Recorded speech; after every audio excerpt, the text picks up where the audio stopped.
Assalamualaikum warahmatullahi wabarakatuh. Selamat malam semuanya. Selamat datang kembali di channel kesayangan kita, Ilo Ekstrim. Ya, masih penyesuaian ya. Kita yang tadinya siang hari sekarang sudah berganti menjadi malam hari, uploadnya setiap jam 7 malam. Jadi berganti posisi ya dengan yang satunya. Dan pada malam hari ini semoga teman-teman semua selalu dalam keadaan sehat walafiat tanpa kekurangan satu apapun. Amin amin ya robbal alamin. Di kesempatan yang baik ini kami juga berterima kasih kepada seluruh teman-teman yang selalu setia mendampingi keseluruhan channel kita. Karena kehadiran teman-teman semualah kami selalu bersemangat dalam berkarya. Dan pada malam hari ini kita akan membawakan satu kisah dari Lakon Story, yang mana Lakon Story ini selalu dark ya. Horornya dapat banget dari Lakon Story. Ya, dan gak pakai berlama-lama lagi, langsung aja kita masuk ke dalam kisahnya. Dan sebelum kita masuk ke dalam kisah seperti biasa, buat yang belum subscribe, mungkin buat yang baru bergabung, silahkan diklik dulu tombol merah subscribe-nya agar teman-teman selalu mendapatkan notifikasi dari konten-konten yang akan kami upload selanjutnya. Langsung saja kita masuk ke dalam kisahnya, mode horor on. Misteri di Desa Putuk Wetan. Pak, sepertinya Bapak akan menang. Selisih suaranya sudah 3.000 suara. Ucapku pelan sambil berbisik ke telinga bapakku yang saat itu duduk tepat di sampingku. "Ya, Nduk, berdoa saja ya. Semoga perjuangan kita membawa hasil," sahut bapakku dengan raut wajah yang masih terlihat cukup tegang. Namun anehnya, di tengah-tengah kami masih menunggu surat suara selesai dihitung, sore itu tiba-tiba kami berdua dihampiri oleh Kiai Bahri yang ku tahu beliau adalah salah satu sesepuh yang ada di desa ini. "Selamat ya, Leh. Tanggung jawab desa ini sekarang ada di pundakmu," ucap Kiai Bahri sambil duduk di barisan kursi yang berada tepat di belakangku. Mendengar hal itu, bapakku pun seketika menunduk sembari mencium tangan Kiai Bahri seraya menghormati sosok beliau yang juga memang ku kenal sebagai guru spiritual bapakku dan juga keluargaku tersebut. "Nje, Mbah, minta restunya," jawab bapak. Bukannya membalas ucapan bapak, Kiai Bahri sore itu justru terlihat cemas melihat bapakku yang waktu itu tinggal selangkah lagi akan menjadi pemimpin desa ini. Aku pun hanya diam sambil merasa aneh dengan tingkah Kiai Bahri yang terlihat sangat berbeda dari biasanya. Kiai Bahri yang biasanya kulihat selalu murah senyum dengan wibawanya, sore itu beliau sepertinya benar-benar terlihat kecewa dengan apa yang terjadi di desaku waktu itu. Dan tidak lama setelah itu, beliau pun juga tiba-tiba terlihat berdiri lalu pergi meninggalkan tempat duduknya dan berjalan ke belakang entah kemana. Singkat cerita, sekitar pukul 16.00, bapakku akhirnya dinyatakan telah memenangkan pemilihan kepala desa yang kala itu hanya diikuti oleh 2 orang saja. Pak Tarjo yang menjadi salah satu lawan bapakku saat itu tiba-tiba juga terlihat pergi meninggalkan tempat perhitungan suara dengan tidak sekalipun menegur bapakku. Suasana desaku seketika riuh dengan suara pendukung bapak yang terlihat bergembira dengan hasil perhitungan surat suaranya. Berbanding terbalik dengan para pendukung Pak Tarjo, waktu itu mereka terlihat seketika pergi diiringi dengan suara-suara umpatan yang saat itu terdengar dengan sangat keras. "Kamu habis ini hancur. Aku akan merusak desa ini. Lihat saja, tunggu saja waktunya," ucap salah satu pendukung Pak Tarjo dengan disauti suara pendukung bapakku yang saat itu terus bergembira karena kemenangan bapak. "Ya kalau kalah ya kalah saja. Gak usah sok ngegas," saut pendukung bapak. Karena aku menganggap jika hal seperti itu sudah biasa dalam berdemokrasi, akhirnya aku pun tidak menghiraukannya sambil ikut terus berjabat tangan dengan warga desa satu persatu. Singkat cerita, setelah semuanya selesai, sore hari itu bapakku pun diarak keliling desa yang akhirnya sampai di rumahku sekitar malam hari. Di malam harinya, rumahku pun terus berdatangan tamu yang ingin mengucapkan selamat kepada bapak, saudara, tetangga, hingga perangkat desa yang sebelumnya malam itu silih berganti mengunjungi rumahku. Kini, Bapakku telah resmi dilantik sebagai kepala desa di usianya yang sudah menginjak 55 tahun. Desaku ini terletak di salah satu kabupaten yang ada di Jawa Timur. Terletak jauh di perbatasan antar kota yang juga jauh dari jalan raya. Akses menuju desaku memang bisa dikatakan masih sangat sulit dengan hanya bisa dilalui oleh kendaraan kecil saja. Dan tidak hanya itu, aliran listrik yang belum sepenuhnya merata ditambah dengan sumber air utama desa yang seringkali tercemar menjadi salah satu pekerjaan rumah yang akan diemban Bapak dalam menjabat sebagai kepala desa yang baru. Begitu juga dengan aku. Kini, waktu demi waktu aku lalui dengan membantu pekerjaan Bapakku. Bisa dibilang, kala itu aku menjadi salah satu kaki tangan beliau mengingat akulah anak Bapakku satu-satunya yang saat itu memang diharapkan bisa membantu. Namun sayang, semuanya malah menjadi tidak terduga. Masih sekitar 3 bulan Bapakku menjabat sebagai kepala desa yang baru tanpa disangka-sangka. Kala itu tiba-tiba keluargaku mulai mengalami hal-hal yang sangat tidak masuk ke dalam akal dan juga logika. Masih sangat teringat jelas di kepalaku. Malam itu aku masih berjalan pulang dari kantor kepala desa menuju ke rumah. Namun aneh, masih sampai aku di depan rumah, malam itu pandanganku tiba-tiba teralihkan dengan adanya taburan bunga melati yang saat itu terlihat tercecer di sepanjang teras rumahku. Dan tidak hanya itu, tepat di salah satu bagian teras rumah, malam itu aku juga melihat adanya dupa menyala yang hanya tersisa setengah bagian saja. Aku pun seketika terkejut bukan main dengan aku yang terus berjalan menuju dupa tersebut dan seketika mematikannya. Ya Allah, ulah siapa ini? Ada-ada saja. Buat apa coba seperti ini segala? Ucapku sambil menginjak dupa yang saat itu memang tertancap kuat di pojokan teras rumah. Dan setelah semuanya kupastikan sudah tidak ada apa-apa lagi, akhirnya aku pun masuk ke rumahku dengan badan yang mulai lelah. Tapi sayang, belum sempat aku beristirahat. Malam itu tiba-tiba aku mendengar suara orang yang mengetuk pintu rumahku dengan ketukan yang sangat keras. Tok tok tok, tok tok tok. Pak Lurah, teriaknya. Mendengar hal itu aku pun seketika kembali ke arah pintu rumah sambil sedikit berteriak seraya menjawab panggilannya. Siapa ya? Sautku sambil membuka pintu. Bapakmu mana? Jawab orang tersebut yang ternyata beliau adalah Pak Waringin. Bapak masih di kantor desa. Ada apa ya Pak? Tanyaku heran. Si Ajis, anaknya Bu Siti, dia jatuh di jembatan desa. Kondisinya kritis, ucap Pak Waringin dengan raut wajah yang terlihat sangat gugup. Ya Allah, ayo saya antar ke kantor desa ya Pak. Tapi sebentar dulu, saya nyalakan dulu semua lampu di rumah biar nggak gelap, sautku. Dan tanpa berlama-lama lagi, malam itu aku pun segera pergi bersama Pak Waringin kembali menuju kantor desa untuk segera memberitahu Bapak tentang kejadian yang telah menimpa salah satu warganya tersebut.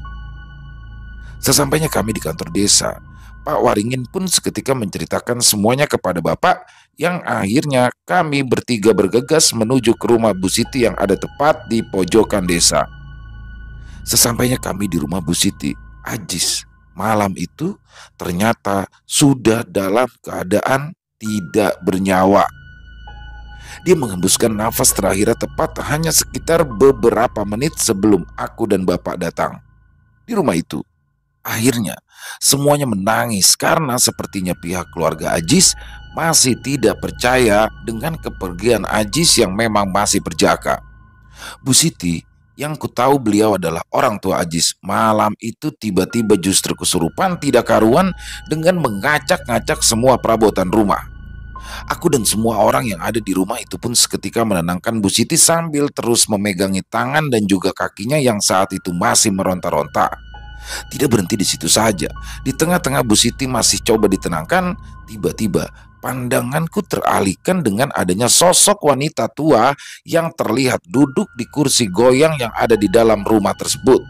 Ya, sosok tersebut terlihat duduk tenang sambil menatap keadaan Bu Siti yang malam itu bisa dikatakan sudah semakin tidak terkendali. Pak, nenek itu siapa ya? Kok aku nggak pernah lihat sih, Pak? Aneh banget loh wajahnya. Bisikku sambil sedikit menarik baju bapakku dari belakang. Sudah, nanti saja. Ini Bu Siti masih ngamuk, saut bapakku tegang. Dan tidak lama setelah itu, akhirnya Bu Siti pun bisa dikendalikan meskipun masih belum terlalu sadar dari kesurupannya. Dan aneh, di tengah-tengah Bu Siti masih mengamuk. Malam itu tiba-tiba beliau terlihat berbicara keras ke arahku dan juga ke arah bapakku. Ah, ah, ah. Ini semua gara-gara kamu, teriak Bu Siti histeris sambil melihat ke arah bapakku yang saat itu baru sampai di depan ruang tamu rumahnya. Mendengar hal itu, aku pun seketika terkejut bukan main sambil melihat ke arah bapakku yang sepertinya juga bingung dengan apa yang barusan Ibu Siti bilang. Bersamaan dengan itu, malam itu aku masih sempat melihat sosok nenek-nenek yang sebelumnya kulihat duduk tidak jauh dari tempatku. Ya, beliau terlihat berdiri dan berjalan ke arahku dengan langkah kaki yang sedikit pincang. Loh, nenek itu pincang ya? Pikirku dalam hati sambil tubuhku yang sedikit bergeser lebih mendekat ke arah bapak. Sesampainya nenek-nenek tersebut di dekatku, beliau terlihat tidak berhenti dan terus saja berjalan keluar dari rumah Bu Siti dengan tidak sekalipun menghiraukan keadaan Bu Siti yang kala itu masih tidak terkendali. Bahkan, aku juga masih sangat ingat, malam itu aku masih sempat menoleh dan melihat kemana arah nenek tersebut pergi. Karena aku masih sangat penasaran. Karena aku memang sama sekali tidak pernah melihat sosok nenek tersebut sebelumnya dan besar kemungkinan nenek tersebut bukanlah warga desa ini. Dan setelah nenek tersebut pergi meninggalkan rumah, tiba-tiba Bu Siti pingsan dengan sendirinya padahal tak ada yang menyembuhkan. Bapakku, Pak Waringin, dan beberapa orang yang ada di rumah Bu Siti waktu itu memang tidak ada satupun yang bisa mengobati orang yang kesurupan. Namun nyatanya, Bu Siti malam itu tiba-tiba pingsan dan sembuh dengan sendirinya. Akhirnya semua orang yang ada di rumah itu pun seketika lega dan membawa Ibu Siti untuk masuk ke dalam kamar dan selanjutnya perlahan dibangunkan dari pingsannya. Syukurnya, sekitar pukul setengah 12 malam, akhirnya Bu Siti pun sadar dan berhasil ditenangkan. Setelah Bu Siti sadar dan keadaan sudah bisa dikatakan aman, akhirnya semua orang yang ada di rumah Bu Siti terlihat satu persatu mulai mengeluarkan meja, kursi, dan lain sebagainya untuk mempersiapkan pemakaman jenazah Aziz yang rencananya akan dimakamkan keesokan harinya. Dan karena badanku yang sudah sangat lelah, akhirnya aku pun berpamitan untuk pulang terlebih dahulu. Pak, aku pulang dulu ya, gak apa-apa ya. Rumah kita sepi, gak ada yang nungguin loh. Lagian badanku juga sudah capek semua, ucapku. Ya sudah, Bapak tapi di sini dulu ya, Nduk. Mau bantu orang-orang. Kamu pulang saja. Nanti pintunya tapi jangan dikunci ya, jawab Bapak. Mendengar hal itu, aku pun berpamitan pergi sambil mencium tangan Bapak. Mbak Putri, saya antar ya. Jalannya gelap loh. Ini sudah tengah malam. Apa nggak takut? Teriak Mas Doni yang saat itu juga kebetulan ada di rumah Bu Siti. Nggak usah Mas, aku berani kok, jawabku sopan. Dan setelah semuanya selesai, aku pun malam itu pergi meninggalkan rumah Bu Siti dan berjalan kaki menuju kembali ke rumahku. Di desaku ini, letak rumah warga memang saling berjauhan. Jarak antara rumah memang selalu dipisahkan dengan kebun pribadi milik warga. Mulai dari kebun kopi, kebun pisang, hingga kebun-kebun yang tidak terawat. Hal itulah yang akhirnya membuat kondisi di desaku bisa dikatakan sangat sepi jika malam menjelang. Lampu penerangan yang memang masih jarang sekali, ditambah dengan jalanan yang masih belum diaspal, sudah menandakan jika desaku ini benar-benar di pelosok kota.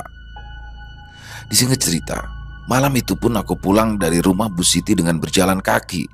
Ketika masih di tengah perjalanan pulang, aku kembali melihat adanya sosok nenek-nenek pincang yang sebelumnya berada di rumah Bu Siti.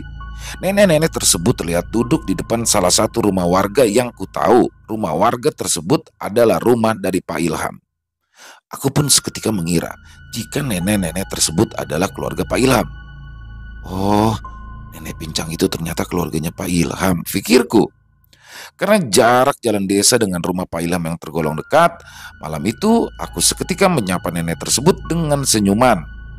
Karena aku tahu sejak dari kejauhan tadi nenek tersebut memang terus saja menatapku tanpa henti. "Nek, sapaku." Bukannya membalas senyumanku, nenek tersebut malah terlihat acuh dan kemudian berdiri masuk ke dalam rumah Pak Ilham. Parah banget sih itu nenek-nenek, ucapku dalam hati, dan dengan tidak menghiraukan semua itu, aku pun terus melanjutkan langkah menuju ke rumah yang memang masih berjarak sekitar 200 meter. Tapi sayangnya, semuanya tidak berhenti di situ saja. Belum lama aku melewati depan rumah Pak Ilham. Malam itu, aku kembali merasakan keanehan di tengah jalan.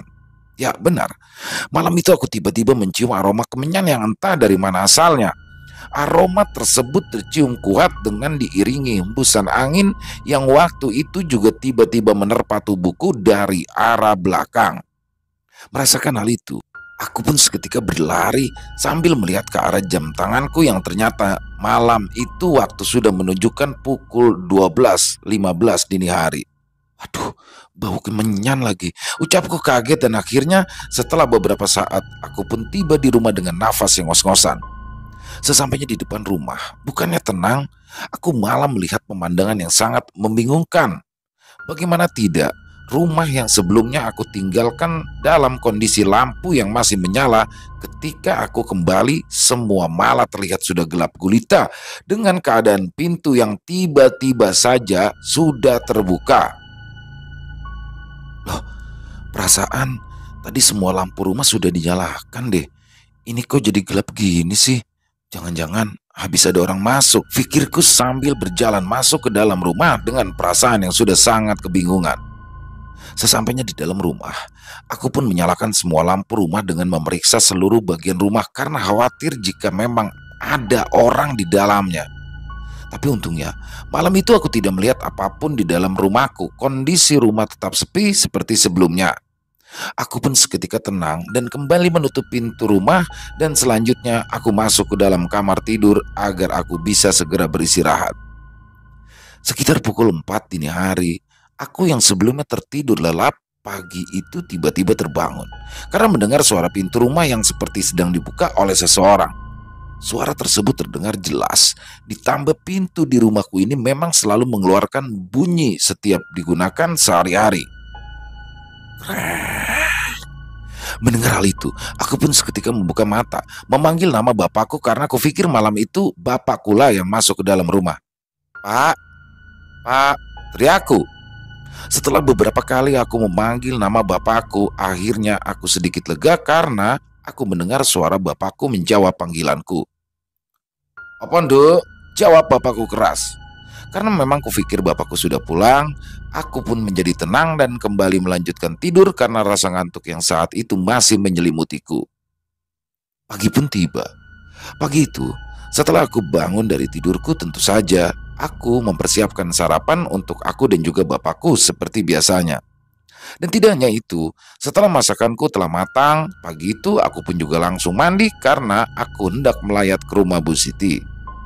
Hingga akhirnya tepat pukul 7:30 pagi, aku pun sudah selesai dengan semua aktivitasku dan bersiap untuk menuju ke rumah Bu Siti. Sebelum berangkat, aku juga masih sempat mengetuk pintu kamar bapak yang pagi itu masih dalam keadaan terkunci rapat. "Pak, aku berangkat dulu ya. Sudah jam 7:30 loh. Ayo bapak bangun. Sarapannya sudah siap. Jangan lupa mandi dulu sebelum berangkat ngelayat ya Pak," teriakku. "Ya Nduk," jawab keras dari arah dalam kamarnya.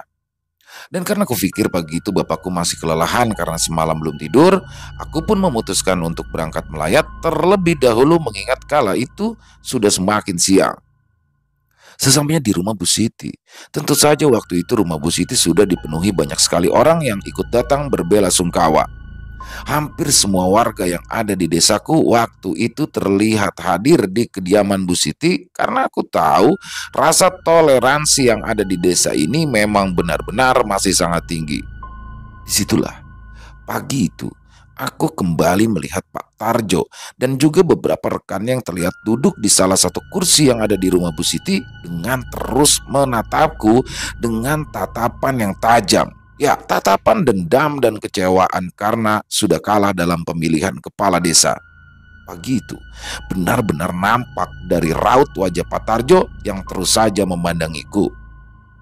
Namun karena aku menganggap jika semuanya sudah berlalu, akhirnya aku pun mencoba tidak peduli dengan tatapan Pak Tarjo tersebut dan memilih untuk tidak terlalu memikirkannya. Tapi aneh, di tengah-tengah aku masih berdiri di kerumunan orang, pagi itu aku mendengar suara teriakan seseorang yang memanggil-manggil namaku. Put, Put. Mendengar hal itu aku pun menoleh dan mencari di mana sumber suara tersebut, yang ternyata sumber suara tersebut adalah suara bapakku sendiri yang terlihat berdiri tepat di pinggir rumah Bu Siti. Aku pun tentu saja bergegas berjalan mendekati bapakku yang pagi itu terlihat melambai-lambaikan tangannya ke arahku. Dan sesampainya aku di hadapan bapakku, pagi itu tentu saja aku pun seketika menegur bapak karena beliau terlihat pucat seperti orang yang kurang istirahat. Bapak tadi nggak mandi ya? Kusem banget wajahnya, mana nggak ganti baju lagi, jorok ah, bau tahu pak, ucapku kesal. Bapak, nggak kamu bawakan baju ganti, Nduk, ucap bapak. Ya enggak lah pak, lah ngapain, kan bapak bisa ganti baju sendiri toh, sautku. Walah put, kan seharusnya kalau kamu tahu bapak nggak pulang, seharusnya kamu tadi kesini bawa baju ganti bapak. Lihat tuh, sudah banyak orang di sini, kan nggak enak bapak belum ganti baju, ucap bapakku. Gak pulang. Lah terus yang tadi pagi pulang siapa? Parang ah, bapak tadi pagi kan pulang, terus tidur, gak bangun-bangun. Kok bilang gak pulang? Aneh, ibu kok kesal.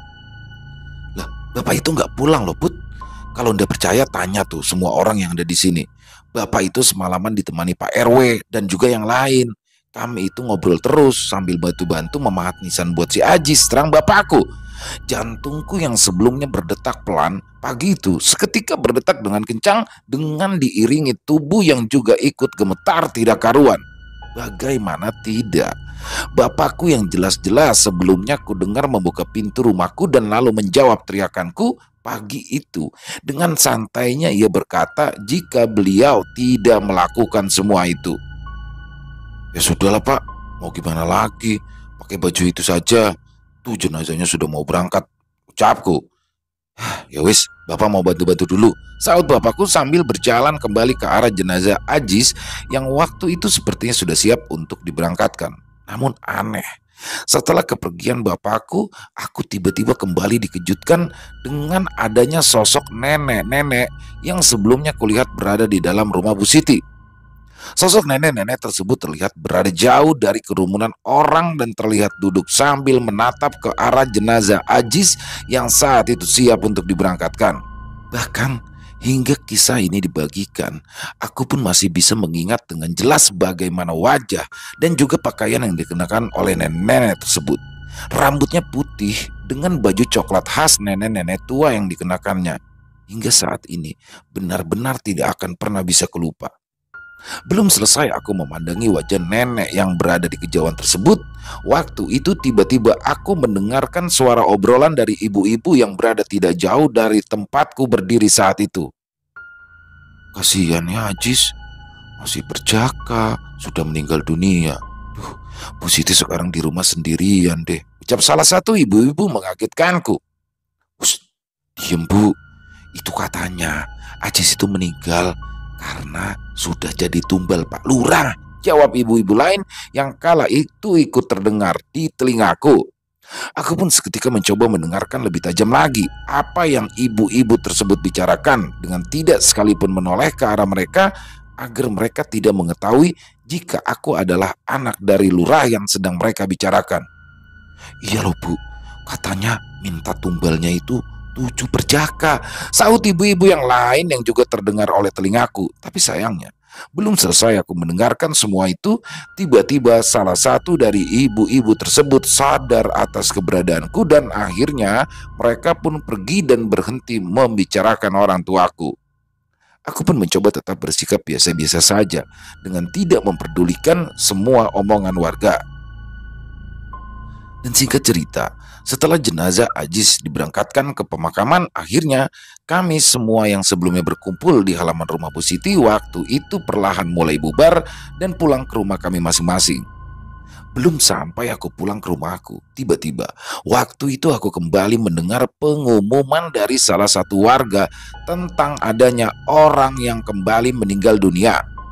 Suara pengumuman tersebut terdengar jelas berasal dari arah masjid yang berada tepat di tengah-tengah desa. Cahyo, anak satu-satunya Pak Ilham yang baru saja lulus SMA, pagi itu telah dinyatakan meninggal dunia. Entah apa penyebabnya. Mendengar hal itu, akhirnya aku pun seketika terkejut bukan main karena beberapa hari sebelum itu aku masih sempat bertemu dengan Cahyo di kantor balai desa. Akhirnya tanpa berlama-lama lagi, aku pun langsung menuju ke kediaman Pak Ilham untuk melanjutkan berbela sungkawa seperti biasanya. Di saat itulah, pandangan warga terhadapku perlahan-lahan mulai berubah. Warga desa yang sebelumnya selalu terlihat ramah, waktu itu pun perlahan mulai berubah menjadi semakin aneh. Bahkan ketika melihatku, raut wajah mereka seolah terlihat penuh dendam dan juga penuh dengan amarah. Akhirnya gosip tentang bapakku pun semakin kencang beredar di kalangan masyarakat. Ternyata banyak yang beranggapan jika bapakku memenangkan pilihan kepala desa dengan cara bersekutu dengan setan. Hal itu dikuatkan dengan adanya kematian beberapa perjaka yang kala itu sudah menjadi tanda jika gosip tersebut memanglah benar adanya. Namun, karena aku merasa jika semuanya adalah fitnah yang belum tentu kebenarannya, akhirnya aku pun hanya diam dengan sama sekali tidak memperdulikan semua omongan warga, meskipun sebenarnya aku tidak bisa memungkiri jika waktu itu dalam kurun waktu 14 hari saja di desaku ada 7 orang yang meninggal dunia yang semuanya adalah pemuda yang masih berjaka. Karena gosip yang semakin lama terdengar semakin panas di telinga, waktu itu aku pun berniat menanyakan kepada bapak, apakah yang selama ini digosipkan oleh warga tersebut memang benar adanya. Dan setelah beberapa hari kemudian, aku pun mendapatkan kesempatan untuk menanyakan hal tersebut secara langsung kepada bapakku. Siang itu, ketika aku dan bapak kebetulan sedang duduk bersama di kantor desa, aku pun seketika memulai obrolan yang memang sudah sangat lama aku nanti-nantikan tersebut. Pak, apakah bapak sudah dengar omongan orang-orang tentang bapak? Ucapku memulai percakapan. Omongan apa? Jawab bapak singkat. Kata orang-orang, semua kejadian aneh yang akhir-akhir ini terjadi di desa, katanya bapak yang menjadi penyebabnya. Bapak paham kan maksudnya gimana? Ucapku jelas. Iya, saut bapakku sambil tiba-tiba berdiri ke arah lukisan yang ku tahu lukisan tersebut adalah lukisan yang menampilkan wajah dari kepala desa sebelumnya. Semua itu apa benar, Pak? Bapak bersekutu dengan setan demi memenangkan pilihan kepala desa kemarin. Tanyaku. Loh, menurutmu bagaimana? Saut bapak dengan tidak sekalipun menatap wajahku. Ya Allah, Pak, apa yang bapak lakukan? Aku benar-benar kecewa sama bapak. Sautku keras. Kamu itu tidak ngerti apa-apa. Nanti kalau sudah waktunya, bapak akan jelaskan semuanya. Sekarang jangan mikir kemana-mana dulu. Kita fokus saja membenahi desa ini dulu. Tidak usah mikir hal-hal yang tidak penting, jawab bapakku sambil berjalan pergi meninggalkanku. Belum selesai aku merasa kesal dengan bapak. Waktu itu tiba-tiba aku kedatangan seorang tamu. Beliau adalah Pak Burhan, salah satu warga di desaku. Selamat siang, Mbak. Pak Lurah ada, ucap Pak Burhan. Oh, ada Pak. Silakan sebentar saya carikan. Barusan bapak keluar. Ada apa ya Pak? Mau urus KTP atau apa? Sautku. Wah, ini mau minta solusi ke Pak Lurah, Mbak, tentang warga RW 07, jawab Pak Burhan. Oh iya Pak, ada apa ya Pak kalau boleh tahu? Tanyaku sopan. Warga RW 07 itu kan banyak yang kurang mampu, Mbak. Nah, sekarang mereka ini terkena penyakit aneh, terang Pak Burhan sambil duduk di salah satu kursi yang ada di ruang tamu kantor desa. Penyakit aneh? Aneh gimana ya Pak maksudnya? Sautku kaget. Hampir seluruh warga RW 07 saat ini tuh mengalami cacar kulit, Mbak. Tubuh mereka bentol-bentol seperti penyakit kulit. Dan setiap maghrib semua orang itu pada kesakitan dahruan Kami itu mau berobat, tapi tidak ada biaya, ucap Pak Burhan. Belum selesai aku mendengarkan penjelasan dari Pak Burhan, kala itu bapakku pun tiba-tiba datang dan mengajak Pak Burhan untuk mengikutinya. Wah, ada apa Pak?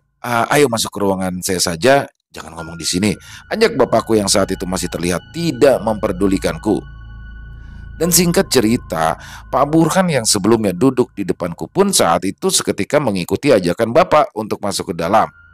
Ruangannya yang tidak jauh dari tempatku duduk saat itu. Di situ karena aku masih penasaran dengan isi pengaduan dari Pak Burhan, aku pun menguping pembicaraan mereka. Dan di saat itulah aku sangat terkejut tidak karuan karena aku mendengar jika saat itu ternyata ada semacam penyakit aneh yang sedang melanda warga desa. Obrolan mereka yang awalnya pelan, waktu itu tiba-tiba berubah menjadi panas karena aku dengar Pak Burhan yang ikut berpendapat jika semua yang terjadi memang ada hubungannya dengan terpilihnya bapakku menjadi kepala desa. Semua ini sama sekali tidak ada urusannya dengan terpilihnya saya. Kalau Pak Burhan sudah menuduh saya jika semua yang terjadi di desa ini gara-gara terpilihnya saya, silakan Bapak keluar dari desa ini, ucap bapakku yang tiba-tiba terdengar keras hingga membuat aku seketika ikut masuk ke dalam ruangan karena aku menganggap jika mereka berdua sedang bertengkar hebat. Sudah Pak, lebih baik sekarang kita pergi ke RW 7 saja. Kita lihat bagaimana keadaan mereka. Kalau ribut terus tidak akan ada solusi, ucapku mencoba menenangkan. Hingga akhirnya setelah obrolan kala itu kami bertiga pun pergi ke wilayah RW 07 yang letaknya di salah satu pojok desa. Sesampainya kami di RW 07, sore itu aku pun seketika disambut oleh Kiai Bahri yang waktu itu terlihat duduk di teras salah satu rumah warga. Seharusnya kamu ndak usah kesini, nanti keadaannya justru semakin runyam. Sepertinya semua yang sudah saya khawatirkan akan terjadi, ucap Kiai Bahri. Kulo siap mbah, saut bapakku yang saat itu terlihat mantap dan terus melangkahkan kakinya menuju ke rumah salah satu warga yang sedang terkena penyakit aneh tersebut. Di situ, sebenarnya sejak awal aku sama sekali tidak mengerti tentang apa yang sedang dibicarakan oleh Kiai Bahri terhadap bapakku. Bahkan sejak bapak mencalonkan diri sebagai kepala desa, Kiai Bahri sering sekali terlihat berbicara dengan bapakku dengan kata-kata yang tidak bisa aku mengerti. Kiai Bahri dan bapak sepertinya sedang menyembunyikan sesuatu. Tapi apa ya, kok aneh? Ucapku dalam hati sambil terus mengikuti bapakku. Waktu itu, aku juga sempat melirik ke arah Kiai Bahri yang lagi-lagi terlihat kecewa atas keputusan bapakku. Dan singkat cerita, dengan tidak memperdulikan semua itu, akhirnya aku pun sampai di rumah warga yang sedang sakit tersebut. Di rumah warga desa tersebut, jantungku yang sebelumnya berdetak tenang, kala itu tiba-tiba berdetak dengan sangat kencang diiringi tubuh yang gemetar. Bagaimana tidak? Waktu itu aku melihat kondisi warga tersebut benar-benar sangat memprihatinkan. Seluruh wajah dan tubuh yang dipenuhi cacar membuat warga tersebut hampir tidak bisa dikenali. Dan tidak hanya itu, warga tersebut benar-benar mengeluarkan bau yang sangat tidak sedap. Ada berapa warga yang kondisinya seperti ini, Pak? Tanya bapakku kepada Pak Burhan yang waktu itu masih menemani. Ada sekitar 15 warga, ucap Pak Burhan. Namun aneh, di tengah-tengah aku masih di dalam rumah warga tersebut, tiba-tiba pandanganku pun teralihkan dengan adanya sosok nenek-nenek yang sudah beberapa kali aku lihat sebelumnya. Ya, nenek-nenek tersebut terlihat duduk di salah satu kursi yang ada di rumah itu dengan tidak sekalipun mengeluarkan suara. Aku pun seketika hendak menghampiri nenek-nenek tersebut karena ada yang aneh sepertinya dengan nenek itu. Tapi sayang, masih beberapa meter aku melangkah masuk, tiba-tiba tanganku ditarik oleh Pak Burhan. Jangan mendekat, Mbak, penyakitnya menular, ucap Pak Burhan. Aku mau ngobrol sama nenek-nenek itu, Pak, tanyaku. Loh, nenek-nenek siapa? Di rumah ini tidak ada orang tua loh, Mbak, saut Pak Burhan. Mendengar hal itu, pandanganku pun seketika kuarahkan kembali ke arah nenek-nenek tersebut sembari memberitahukan kepada Pak Burhan jika yang kumaksud adalah nenek yang sedang duduk di salah satu kursi yang ada di rumah itu. Namun anehnya, ketika aku memalingkan kembali pandanganku, sosok nenek-nenek yang sebelumnya kulihat tersebut kala itu tiba-tiba menghilang tak kemana. Jantungku kembali berdetak kencang dengan perasaan yang sangat kebingungan. Dan tidak berhenti di situ saja. Belum selesai aku bingung, malam itu tiba-tiba aku dikejutkan dengan Pak Burhan yang sebelumnya terlihat tenang.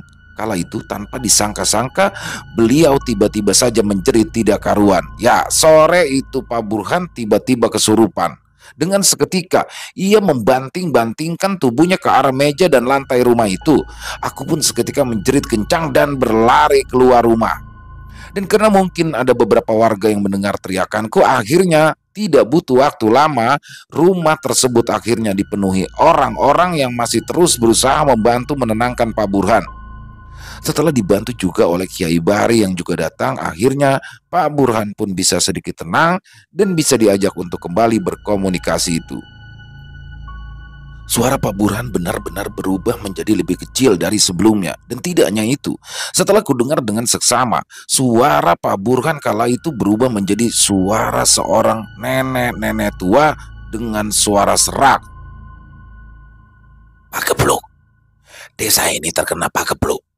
Semua ini gara-gara pemimpinnya, ucap Pak Burhan pelan dengan terus menggaruk-garukkan tangannya ke tanah. Jangan suka memfitnah, saut Kiai Bari pelan. Lihat saja, semua yang ada di desa ini, semua orang yang tinggal di desa ini pasti akan mati. Imbu Pak Burhan dengan sesekali membentur-benturkan kepalanya ke arah tanah. Dan untungnya tidak butuh waktu lama, Kiai Bari yang memang dikenal sebagai orang yang memiliki ilmu tinggi akhirnya seketika dapat menenangkan Pak Burhan. Namun ketika Pak Burhan sudah tersadar dan keadaannya sudah kembali normal, para warga yang sebelumnya berkumpul di rumah itu satu persatu perlahan mulai pergi meninggalkan rumah tersebut tanpa berpamitan. Mereka semua terlihat acuh, bahkan tatapan mata mereka terhadap bapakku malam itu seolah sudah diselimuti kebencian. Kurasa semua warga tersebut sudah terprovokasi dengan ucapan Pak Burhan yang baru saja kesurupan. Dan kini mereka pun menjadi semakin yakin dan menganggap jika bapakkulah yang sudah menjadi sumber kekacauan di desa. Tanpa memperdulikan hal itu, sekitar pukul 8 malam, aku pun diajak kembali pulang ke rumah dengan bapakku yang waktu itu mulai terlihat lebih diam daripada sebelumnya. Dan tidak hanya itu, waktu itu bapakku pun terlihat susah. Semua itu dapat kulihat dari raut wajahnya yang semakin lama semakin muram. Hingga akhirnya setelah beberapa lama kemudian, kami pun sampai kembali di rumah dan aku pun seketika masuk ke dalam kamar tidur. Pak, aku tidur ya, badanku capek, ucapku dengan kakiku yang terus melangkah masuk ke dalam kamar tidur. Bukannya menjawab perkataanku, malam itu Bapak terlihat duduk di ruangan tengah rumah sambil mulai menyalakan rokok yang dari tadi sudah ada di tangannya. Tanpa memperdulikan hal itu, aku pun seketika mengunci pintu kamar dan berbaring di atas ranjangku.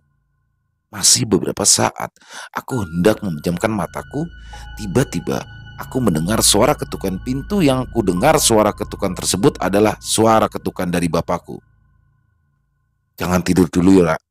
Sepertinya habis ini akan ada sesuatu yang terjadi, teriak bapakku jelas.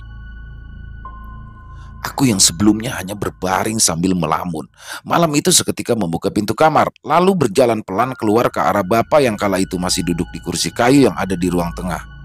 Ada apa, Pak? Ucapku sambil mulutku yang sedikit menguap karena rasa kantuk yang memang sudah semakin kuat. Di sini dulu, Nak. Duduk yang tenang. Nanti kalau bapak meninggal, kamu biar tahu, jawab bapakku sambil terlihat santai menikmati sebatang rokoknya. Hus, kalau ngomong suka ngawur nih bapak, sautku sambil sedikit membentak bapakku sambil aku yang mulai duduk tidak jauh dari tempat duduknya. Jadi lurah itu berat, tidak mudah. Salah sedikit saja sudah banyak yang ngata-ngatain. Tapi kalau benar, tidak ada yang memperhatikan. Besok bapak mau ke rumah Kiai Bari, mau minta solusi dan bertanya ada apa. Ada apa semua ini bisa terjadi? Ucap bapakku sambil meminum sedikit kopi yang ada di hadapannya. Sudah Pak, gak usah dipikir. Yang penting kan niat Bapak benar-benar mengabdi. Coba Bapak lihat, di sini yang benar-benar mengabdi ya cuma kita. Andai saja yang jadi lurah Patarjo, pasti desa ini tambah hancur. Kita semua juga tahu kalau Patarjo kan suka main perempuan, berjudi, mabuk-mabukan, dan sombongnya minta ampun, imbuku. Iya sih, tapi kan Pak Tarjo itu kaya raya. Jawab Bapak sambil tersenyum pelan. Namun aneh, belum selesai kami berbincang, malam itu tiba-tiba aku dikagetkan dengan suara ledakan yang terdengar dengan sangat keras. Suara tersebut terdengar kencang seperti petasan yang sengaja dilemparkan ke arah samping rumahku. Mendengar hal itu, aku pun seketika terkejut bukan main sambil berlari keluar yang selanjutnya disusul oleh Bapak yang waktu itu juga terlihat sangat terkejut. Ya Allah Pak, apa itu? Teriakku sambil berlari keluar. Namun aneh, setelah aku keluar dari rumah dan mencoba mencari di mana sumber ledakan tersebut, pandanganku tiba-tiba teralihkan dengan asap kecil yang bersumber tepat dari arah samping rumahku. Dan tanpa berlama-lama lagi, aku pun menuju ke sumber ledakan tersebut untuk melihat apa yang sebenarnya barusan menghantam dinding. Santet iki, ucap bapakku tiba-tiba. Mendengar itu, aku pun terus saja mencari sumber ledakan dengan jantung yang sudah berdetak dengan sangat kencang. Dan sesampainya di sumber ledakan, aku pun kembali dikejutkan dengan mataku yang terbelalak seolah tidak percaya dengan apa yang aku lihat. Di malam itu, tepat di samping rumahku, aku melihat bungkusan kain yang sepertinya berisikan garam kasar, kemenyan, dan juga lain-lain. Bungkusan tersebut terlihat berurai dengan mengeluarkan asap hitam. Tubuhku seketika lemas sambil mundur beberapa langkah yang akhirnya tubuhku dipeluk dari arah belakang oleh Bapak yang terlihat juga masih tidak percaya dengan apa yang ia lihat. Belum lama kami masih kebingungan atas ledakan tersebut. Tiba-tiba aku pun kembali dikejutkan dengan suara syair Jawa halus yang terdengar lirih dari arah samping rumah. Suara syair tersebut terdengar jelas berisikan seperti ancaman dan juga peringatan yang aku pun sempat kesulitan mengartikan karena suara tersebut terdengar bercampur dengan suara angin yang tiba-tiba berhembus dengan sangat kencang. Mendengar semua itu, aku dan bapakku pun menoleh ke kanan dan ke kiri, mencari di mana sumber suara yang terdengar semakin lama semakin kencang. Pak, Bapak dengar suaranya kan? Tanyaku. Diam, ayo kita masuk ke rumah. Ajak Bapak sambil memegangi pundakku dan mengajakku masuk kembali ke dalam rumah. Sesampainya kami di dalam rumah, tentu saja aku semakin bingung dengan tingkah Bapak yang terlihat tidak masuk akal karena saat itu bukannya masuk ke dalam kamar, malam itu Bapak malah terlihat mengeluarkan bantal dan guling dan ditata di atas lantai ruang tengah rumah. Aku pun hanya diam sambil terus memperhatikan tingkah Bapak yang terlihat semakin lama sudah semakin aneh. Ayo, cepat kita tidur. Tidurnya di sini tapi sama Bapak, ucap bapakku sambil mulai berbaring di atas lantai. Loh, kok di lantai sih Pak? Enggak nanti aku masuk angin. Sudah, kamu nurut saja, saut Bapak sambil mulai menarik tubuhku dan diarahkan untuk tidur di lantai tepat di sampingnya. Hingga akhirnya, setelah beberapa saat kemudian, aku pun tertidur bersama Bapak di lantai ruangan tengah rumah. Masih belum lama aku tertidur lelap. Malam itu, aku tiba-tiba terbangun karena mendengar suara gemerincing lonceng yang setelah aku dengar lebih teliti lagi, suara gemerincing lonceng tersebut seperti sedang berjalan dan mengitari rumahku berkali-kali. Mendengar itu, jantungku pun seketika berdetak dengan sangat kencang dengan diiringi nafas yang seolah-olah tiba-tiba sulit untuk dihembuskan. Tidak berhenti di situ saja, malam itu aku pun mencium aroma kembang melati yang tercium dengan sangat kuat. Ucapku lirih sambil menoleh ke arah Bapak yang malam itu terlihat menatapku sambil tersenyum lesu. Jagain semua ya nak, kamu jangan takut, kamu itu ndak sendirian. Ibumu cantik, ucap bapakku lirih yang malam itu justru membuat keadaan terasa semakin tidak mengenakan. Bapak ngomong apa sih? Ucapku sambil seketika memejamkan mata dan berlindung di bagian perut Bapak karena malam itu suara gemerincing tersebut sepertinya sudah semakin kencang terdengar. Belum lama aku berlindung di perut bapak. Tiba-tiba tubuh bapakku yang sebelumnya berbaring dengan tenang malam itu tiba-tiba memberontak dan kejang-kejang. Tidak berhenti di situ saja. Wajah bapak malam itu juga terlihat menguning dengan lidah yang juga terlihat menjulur keluar. Aku pun seketika terkejut bukan main sambil berteriak histeris dan mencoba menggoyang-goyangkan tubuh bapak yang malam itu benar-benar terlihat kaku. "Pak, ya Allah Pak, sadar Pak," teriakku kencang. Sesekali menoleh ke kanan dan ke kiri karena malam itu aku merasa tiba-tiba seolah seperti banyak sekali orang yang berada di dalam rumahku. Semua itu tentu saja bukan tanpa alasan, karena malam itu aku tiba-tiba seolah berada di tengah-tengah kerumunan orang. Padahal nyatanya malam itu keadaan rumahku sangat sepi dengan hanya ada aku dan bapakku seorang diri. Belum lama setelah itu, bukannya mendapat pertolongan, malam itu perutku tiba-tiba terasa bergejolak dengan aneh. Di dalam perut, aku merasakan ada sesuatu yang bergerak. Bahkan selain merasakan, aku juga sempat melihat ke arah perut. Ada seperti benjolan sebesar kelereng yang terlihat bergerak tidak beraturan, ditambah dengan rasa sakit yang sepertinya sudah tidak lagi bisa aku tahan. Ya Allah, apa ini, teriakku? Ketika kami masih dalam keadaan mencekam, tiba-tiba pandanganku teralihkan dengan adanya sosok hitam besar tinggi yang terlihat diam di salah satu sudut rumah menatapku dengan tatapan tajam. Akhirnya malam itu pun berlalu begitu saja. Di keesokan harinya, semuanya malah semakin aneh saja. Bukannya membaik, pagi itu aku melihat bapakku sudah dalam keadaan yang sangat memprihatinkan. Wajahnya pucat, tubuhnya kaku dengan tatapan matanya yang terlihat kosong. Membuat perasaanku saat itu sudah tidak bisa lagi dijelaskan dengan kata-kata. Dan tidak hanya di situ saja. Pagi itu aku juga melihat bagian rumahku yang sangat berantakan, ditambah lagi dengan adanya bekas bunga melati yang terlihat berceceran, membuat perasaanku waktu itu bingung tidak karuan. Tanpa memperdulikan keadaan rumahku, aku pun mendekati tubuh bapak dan seketika aku berteriak sekuat tenaga. "Ya Allah Pak, Bapak kenapa?" Rintiku sembari menggoyang-goyangkan tubuh bapakku. Karena tak kunjung mendapatkan respon dari bapak, aku pun akhirnya berlari keluar rumah dan segera mencari pertolongan kepada tetanggaku.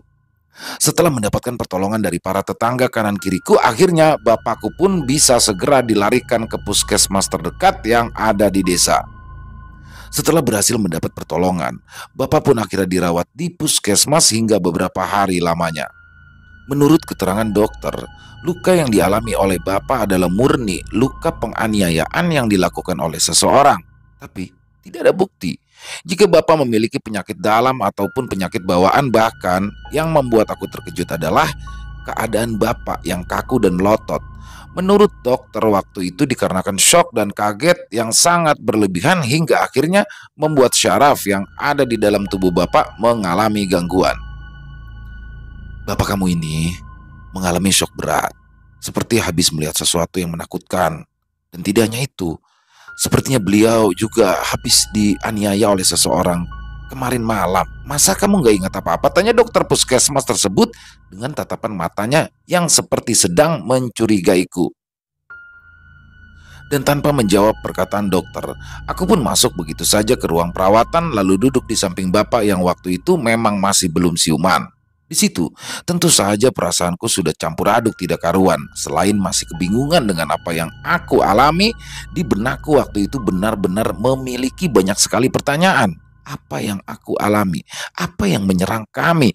Hingga kenapa semua ini bisa terjadi? Semuanya benar-benar hanya berputar-putar di dalam pikiranku dengan tidak ada satupun teman ataupun kerabat yang datang menjenguk keadaan bapak.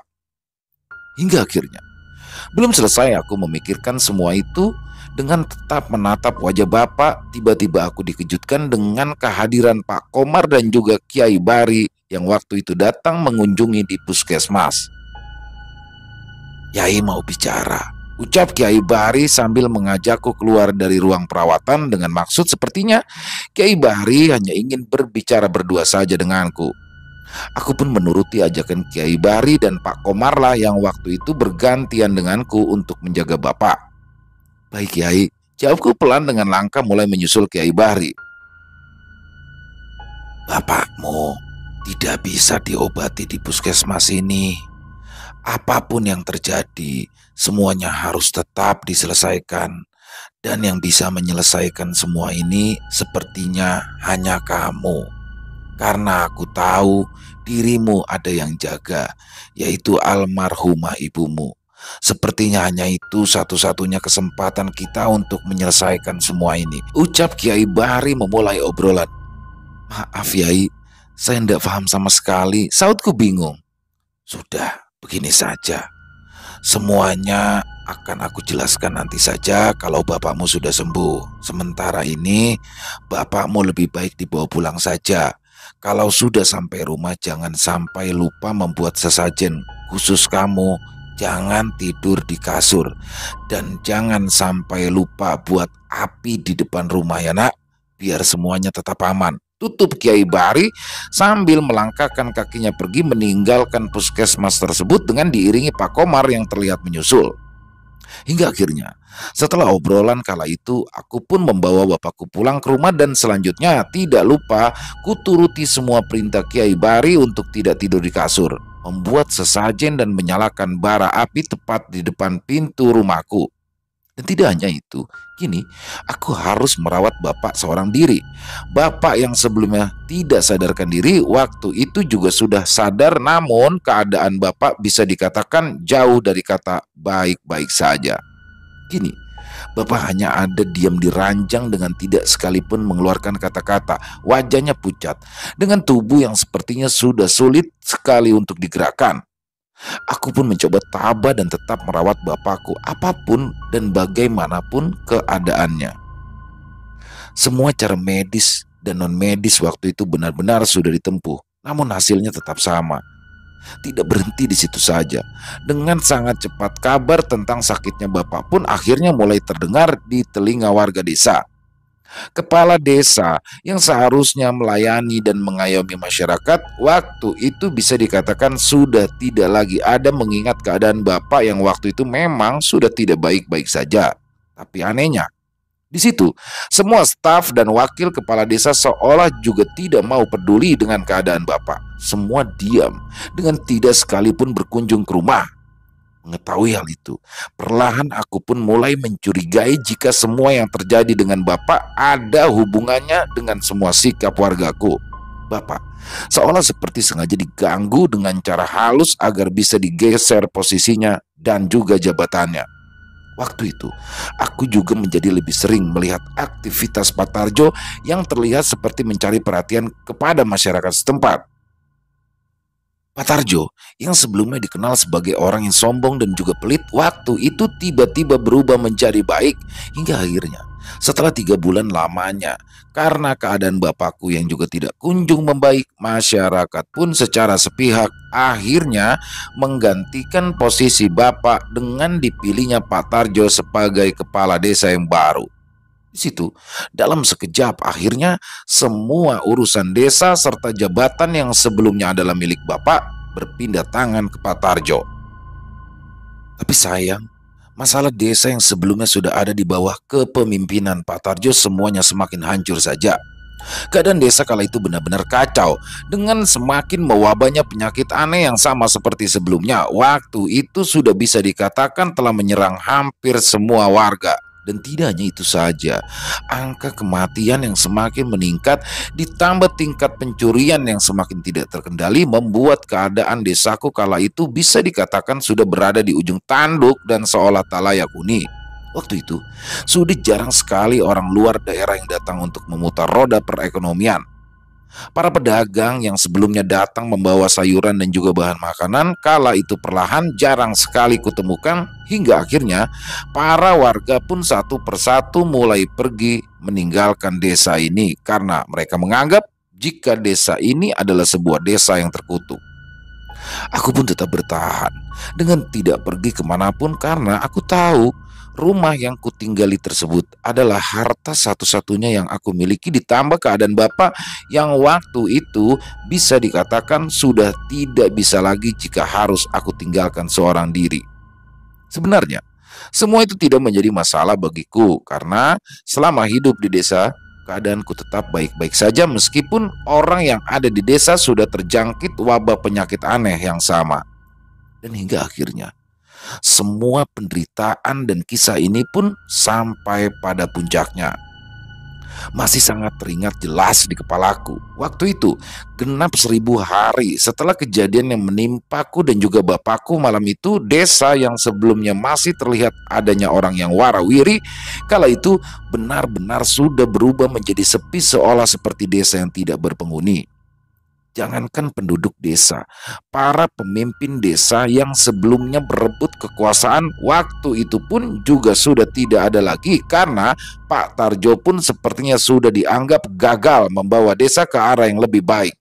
Dan puncaknya, siapa sangka semua kisah tentang desaku ini ternyata memang berhubungan erat dengan keadaan bapakku. Semua kenyataan itu akhirnya terungkap setelah aku mengalami hal yang bisa dikatakan menjadi sebuah awal di mana perubahan dan keadaan desa akhirnya bisa mendapatkan jalannya. Siang itu, seperti biasanya, aku baru saja pulang dari pasar yang ada di desa sebelah yang memang berada cukup jauh dari rumah. Karena belum ada kendaraan, berangkat pagi buta. Waktu itu aku sampai di rumah sudah tengah hari dengan membawa keperluan yang memang sudah aku belanjakan hanya 1 bulan sekali. Namun anehnya, ketika aku tiba di rumah, aku terkejut bukan main. Siang itu aku melihat bapakku yang sebelumnya hanya berbaring di atas ranjang, tiba-tiba terlihat sudah duduk di ruang tamu dengan tatapan matanya yang terlihat sangat kosong, akan tetapi mulutnya terdengar sedang bersenandung dengan bahasa Jawa halusnya. Perasaanku pun seketika terkejut bukan main, karena selama aku merawat bapak itu adalah kali pertamaku melihat bapak berbicara dan turun dari ranjang tanpa bantuanku. "Pak, bapak sudah sembuh," ucapku pelan sambil aku menyusulnya duduk tepat di sampingnya.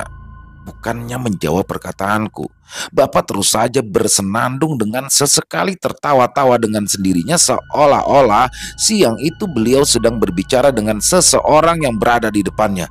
Ya Allah, sepertinya aku harus ke rumah Kiai Bahri. Bapak kok tiba-tiba seperti ini? Pikirku dalam hati dengan seketika aku beranjak dari tempat dudukku dan mulai kembali mengunci semua pintu yang ada di rumahku agar selama aku tinggal pergi ke rumah Kiai Bahri, bapakku tetap di dalam rumah dan tidak pergi kemana-mana. Sekitar pukul 2:30 sore, aku pun akhirnya sampai di rumah Kiai Bahri dan langsung menceritakan semua yang sedang bapakku alami.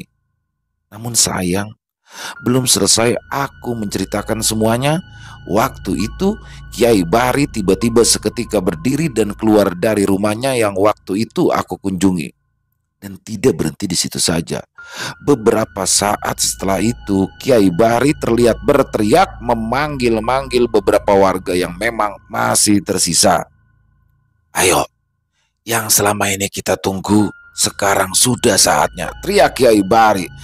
Dan tanpa mengerti apa yang dilakukan oleh sang kiai, aku pun kala itu hanya duduk diam di ruang tamu kiai dengan perasaan yang masih bingung dengan apa yang baru saja beliau teriakkan dengan lantang. Hingga akhirnya, beberapa saat setelah itu, hanya ada sekitar 3 orang warga yang terlihat datang lalu berkumpul, karena pada dasarnya para penduduk di desa kala itu benar-benar sudah sangat jarang. "Sudah saatnya bapakmu kita tolong. Nanti kamu kuberitahu apa yang terjadi semuanya. Sepertinya sudah saatnya kamu harus tahu," ucap Kiai Bahri sambil terlihat berjalan cepat ke arah jalan yang menuju ke arah rumahku tersebut. Akhirnya kami semua pun sore itu menuju ke rumahku dengan langkah kaki yang terburu. Sampainya di rumahku, Kiai Bahri seketika menghampiri bapakku yang waktu itu masih berada di posisinya, yaitu di ruang tamu.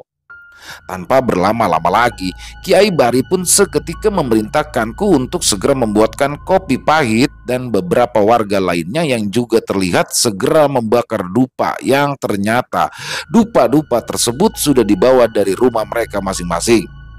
Tanpa terlalu banyak tanya, aku pun langsung menuju ke arah dapur. Mataku sempat melirik ke arah bapakku yang ternyata waktu itu bapakku sedang berbicara dengan Kiai Bahri, tapi dengan bahasa logat Jawa yang aku sama sekali tidak bisa memahami. Dan puncaknya, Setelah berbicara beberapa lama, bapakku tiba-tiba terlihat berjalan diantar oleh Kiai Bari menuju ke kamar tidurnya dengan langkah kaki yang seperti langkah kaki orang sehat seperti pada umumnya. Jantungku seketika berdetak kencang. Bapakku yang sebelumnya kurawat bertahun-tahun karena tidak bisa bangun dari tidurnya, waktu itu benar-benar terlihat berjalan dengan sangat santainya. Belum selesai aku kebingungan, tanganku pun tiba-tiba ditarik oleh Kiai Bari sambil memberi tanda jika Kiai Bari ingin mengajakku untuk duduk dan berbicara.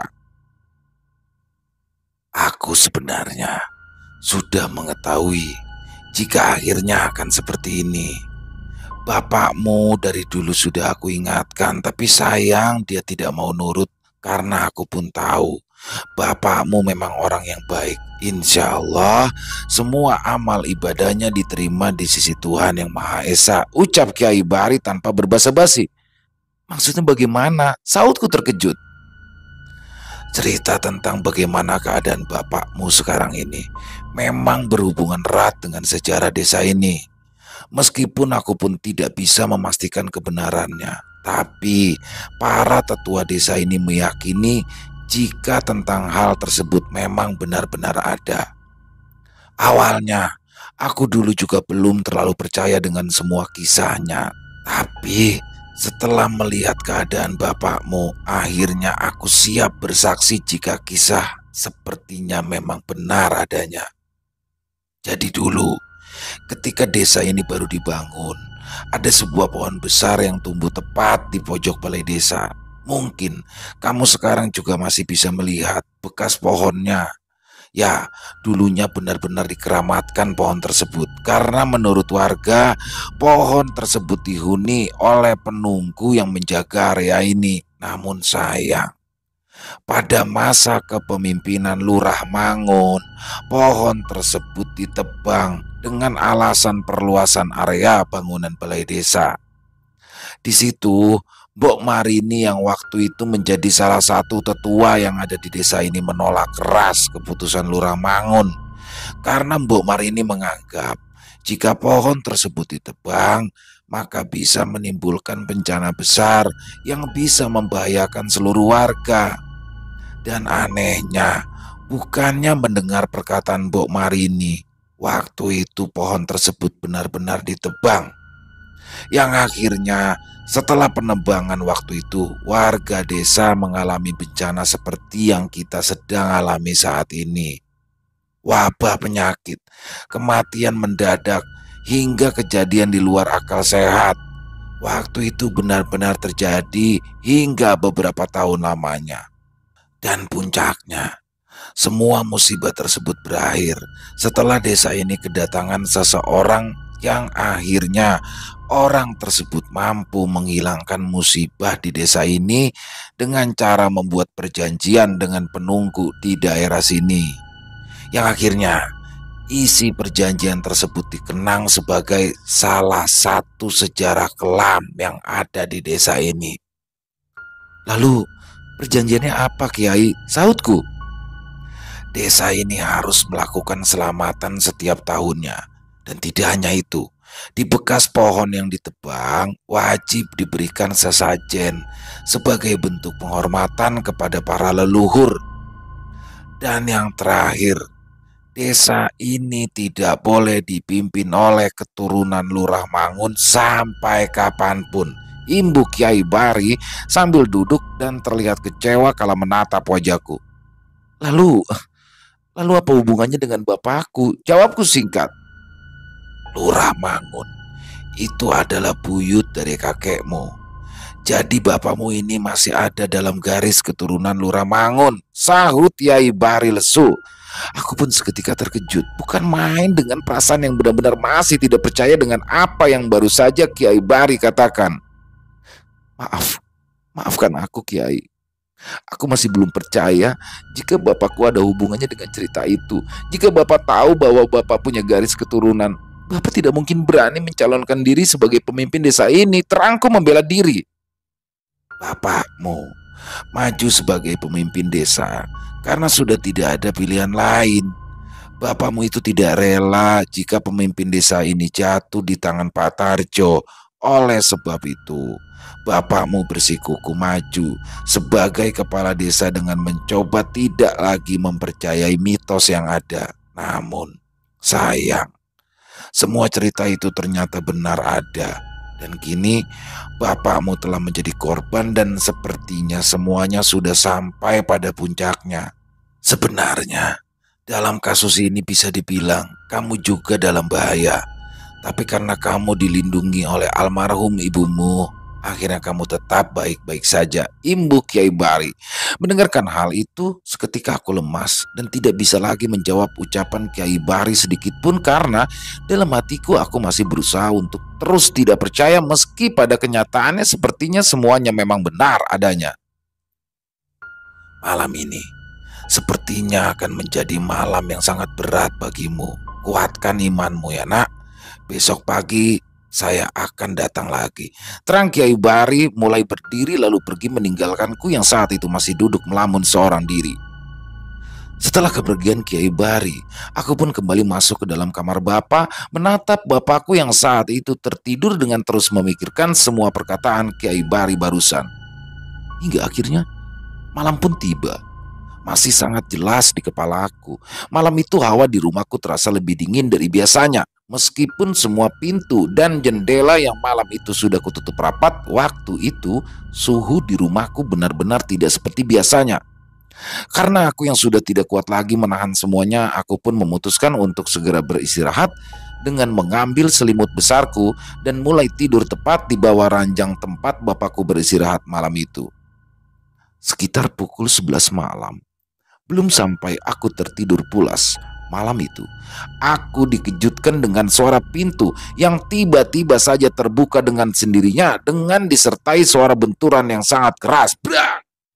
Mendengar hal itu, aku seketika menyalakan semua lampu dan berlari keluar dari kamar Bapak karena aku berpikir malam itu ada seseorang yang datang. Tapi aneh, setelah aku sampai di ruang tamu rumahku, perasaanku semakin kebingungan karena di depan mataku aku sama sekali tak melihat adanya siapapun yang datang. Namun di situ pintu utama rumah sudah dalam keadaan terbuka lebar dengan angin malam yang juga terlihat masuk dengan sangat kencang. Perasaan tadi pintu utama sudah dikunci deh. Pikirku dalam hati, aku pun lalu mulai mengunci pintu itu kembali. Belum selesai aku menutup pintuku dengan rapat, pandanganku tiba-tiba teralihkan dengan adanya bapakku yang terlihat berjalan pelan ke arah dapur dengan langkah kaki yang terlihat sangat cepat. Aku pun refleks menyusul langkah Bapak sambil berteriak-teriak memanggil-manggilnya. Pak, mau kemana? Teriakku dengan langkah yang juga ku percepat agar aku bisa segera menyusul bapakku yang malam itu berjalan ke arah dapur. Namun anehnya, sesampainya aku di area dapur rumahku, waktu itu aku tidak melihat adanya siapapun selain hanya ruangan yang terlihat kosong. Aku pun melanjutkan langkahku mencari keberadaan bapakku dengan terus saja mulutku berteriak memanggil nama bapakku. Pak, Bapak. Belum berhasil aku menemukan Bapak di area dapur, pandanganku malam itu teralihkan dengan adanya sosok nenek-nenek yang sama dengan yang pernah kulihat sebelumnya. Sosok nenek tersebut terlihat berdiri di salah satu sudut ruang rumahku dengan tangannya yang terlihat membawakan wadah air yang berisikan potongan-potongan bunga melati. Tidak hanya itu, di sudut lain, aku pun juga melihat adanya sosok perempuan yang tinggi badannya melebihi tinggi almari baju yang ada di rumahku. Ya, tinggi almari di rumahku saat itu mencapai 2,5 meter. Bahkan bukan cuma dua sosok aneh. Waktu itu aku melihat ada banyak sekali sosok yang malam itu terlihat ada di dalam dan setiap sudut rumahku. Mulai sosok nenek-nenek, beberapa sosok laki-laki tanpa busana, sosok perempuan besar hingga sosok kakek-kakek berwajah rata. Malam itu benar-benar ada dan seolah-olah semuanya sedang mendatangi rumahku. Mengetahui semua itu, mataku terbelalak, tubuhku tiba-tiba tidak bisa bergerak dengan mataku yang akhirnya kembali berkunang-kunang dengan kepalaku yang waktu itu juga tiba-tiba sakit tidak karuan. Namun untung, malam itu aku masih sempat mendengar suara teriakan Bapak yang pada akhirnya suara teriakan tersebut adalah suara teriakan bapakku yang aku dengar untuk terakhir kalinya. Tepat sekitar pukul 12 malam, Bapakku sepertinya menghembuskan nafas untuk terakhir kalinya dengan diiringi aku yang waktu itu sudah tidak lagi bisa mengingat apa-apa. Yang jelas, sebelum aku pingsan kala itu, aku masih sempat mendengar suara jeritan bapakku. Di keesokan harinya, ketika aku membuka mata, bapakku sudah dalam posisi disolati hanya oleh sekitar 3 atau 4 orang saja. Hal itu tentu saja bukanlah tanpa alasan, karena selain sudah tidak adanya penduduk desa, kematian bapakku waktu itu bisa dibilang cukup aneh hingga akhirnya membuat para warga ketakutan. Di situ, jangankan berteriak dan menangis, berbicara saja rasanya aku sudah tak mampu karena aku yang masih tidak percaya dengan kepergian bapak. Seiring berjalannya waktu, karena Kiai Bahri menganggap jika aku masih butuh perawatan lebih lanjut, akhirnya beliau pun membawaku ke salah satu rumah sakit yang ada di kota yang jauh dari desa tempat tinggalku agar keadaanku bisa lebih baik dari sebelumnya. Semua itu bisa dibilang cukup wajar, karena asal kalian tahu, sejak kematian bapakku, hari-hariku hanya kuhabiskan dengan berdiam diri di dalam rumah. Tidak makan, tidak mandi, hanya diam melamun saja sepanjang hari. Tubuhku kurus makin habis, rambutku acak-acakan, dan bahkan jika ada orang lain yang sedang melihat bentuk tubuh dan wajahku, waktu itu sudah bisa dipastikan mereka pasti akan ketakutan. Dan puncaknya, setelah melakukan proses pengobatan yang cukup panjang, aku pun waktu itu berhasil disembuhkan dan perlahan mulai bisa menerima kenyataan. Dan kini, setelah semua kisah ini berakhir, aku memutuskan untuk hidup keluar jauh dari desa tersebut agar aku bisa melupakan semua kejadian yang pernah aku rasakan. Hal itu kulakukan karena aku tak mau mengingat masa laluku di desa tersebut yang memang bisa dikatakan cukup mengerikan. Di akhir kisah, aku tak tahu lagi bagaimana kondisi desa tersebut. Terakhir, aku mendengar kabar bahwa desa tersebut kini sudah tidak ada lagi mengingat bencana gunung meletus tahun itu juga membuat pemerintah menutup akses ke sana dan membuat desa tersebut akhirnya hanyalah tinggal sebuah kisah saja. Selesai. Wah, luar biasa. Kisah yang cukup panjang ya, tapi asli nih horornya dapet banget dan dark banget ya. Sekali lagi Mas Udin memberikan kisah yang sangat menarik, dan kisah ini terjadi di daerah Jawa Timur ya. Cuma untuk lokasinya memang disamarkan karena untuk narsum sendiri berkeberatan untuk disampaikan karena menyangkut aib juga ya. Dan luar biasa, sebanyak-banyak sekali hikmah yang bisa kita ambil dari kisah barusan. Ya, salah satunya yang paling saya sorot adalah ketika tanggung jawab besar seorang pemimpin. Jadi sebenarnya Pak Kades ini udah tahu, sebelumnya sudah tahu bahwa akan terjadi seperti ini, tapi dia merasa harus merubah, harus mengubah desa, memajukan desanya dengan segala apapun resiko yang dia tempuh. Jadi luar biasa, banyak sekali hikmah baik yang bisa kita ambil dan yang buruk-buruk dibuang saja. Sekali lagi semoga kisah tadi bisa menghibur para teman-teman pecinta horor, penikmat horor, lebih khususnya kepada para subscriber Ilo Extreme. Dan buat yang punya komentar lain silakan bisa tulis di kolom komentar ataupun sekedar saling menyapa silakan, insya Allah kami akan membalas satu persatu. Buat teman-teman yang suka dengan videonya bisa diklik tombol like, tombol jempolnya, jangan lupa di share juga untuk link videonya ke teman-teman yang lain agar juga ikut terhibur. Dan buat teman-teman yang belum subscribe, jangan lupa diklik tombol merah subscribe-nya agar teman-teman selalu mendapatkan notifikasi dari konten-konten yang akan kami upload selanjutnya. Dan buat teman-teman mungkin yang punya kisah horor ya atau misteri yang mungkin mau dibagikan ke kita yang nantinya akan kita bawakan di channel-channel kita, silakan bisa dikirimkan ke nomor telepon kami yang ada di bawah sini. Dan bebas ya, mau dikirimkan dalam bentuk tulisan boleh, dalam bentuk rekaman suara boleh, bebas, senyamannya teman-teman aja. Dan buat teman-teman yang sudah mengirimkan kisah, kami ucapkan terima kasih yang sebesar-besarnya. Dan yang sudah mengirimkan kisah tapi belum dibawakan, ya harap bersabar karena memang harus melalui proses penggarapan dulu agar bisa lebih nyaman didengarkan oleh teman-teman yang lain. Dan di akhir kata saya Ilham mengucapkan permohonan maaf apabila ada kata-kata saya yang kurang berkenan ataupun ada kata-kata saya yang salah. Saya mohon dibukakan pintu maaf yang seluas-luasnya. Dan sampai berjumpa lagi di konten-konten kami selanjutnya yang pasti tidak kalah serunya, yang pasti tidak kalah horor. Masih bersama saya Ilo di Ilo Ekstrim. Salam sehat, sukses selalu untuk kita semua. Amin, amin, ya robbal alamin. Wassalamualaikum warahmatullahi wabarakatuh.